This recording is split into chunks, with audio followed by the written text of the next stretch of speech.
कल्याण पाठोपाठ डोंबिवलीमध्ये सुद्धा रस्त्यांवर खड्डेच खड्डे पाहायला मिळतात। डोंबिवली स्टेशन ते गणेश नगर गरिबांचा वाडा मार्गावरील मुख्य रस्त्यावर खड्डे आहेत। मोठमोठ्या खड्ड्यांमुळे वाहतूक कोंडी होतीये। स्थानिक सुद्धा हैराण झालेले आहेत। कोट्यवधींचे कंत्राट देऊन सुद्धा डागडुजी होत नाहीये।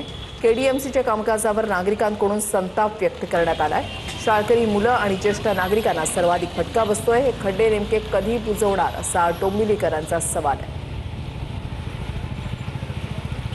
कल्याण बरोबर आता डोंबिवलीच्या रस्त्याची देखील चाळण झालेली आहे। मी सध्या उभा आहे डोंबिवली पश्चिमेतील गणेशनगर परिसरात आणि आपण पाहू शकता या ठिकाणी डोंबिवली पश्चिमेच्या स्टेशनवरनं या ठिकाणाहून जाणारा पूर्ण रस्ता जो आहे या पूर्ण रस्त्यावर मोठमोठे खड्डे या ठिकाणी पडलेले दिसून येत आहेत। एकंदरीत पाहायला गेलं तर वाहन चालकांना तारेवरची कसरत करत या खड्ड्यामधून आपली वाहने चालवावी लागतात। अनेक वेळेला दुचाकी स्वारांचा मोठा या ठिकाणी अपघात देखील होतो।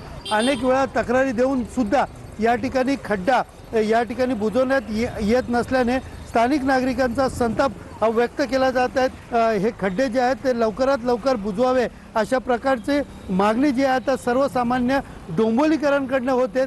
सुनील जाधव, TV9 मराठी, डोंबिवली।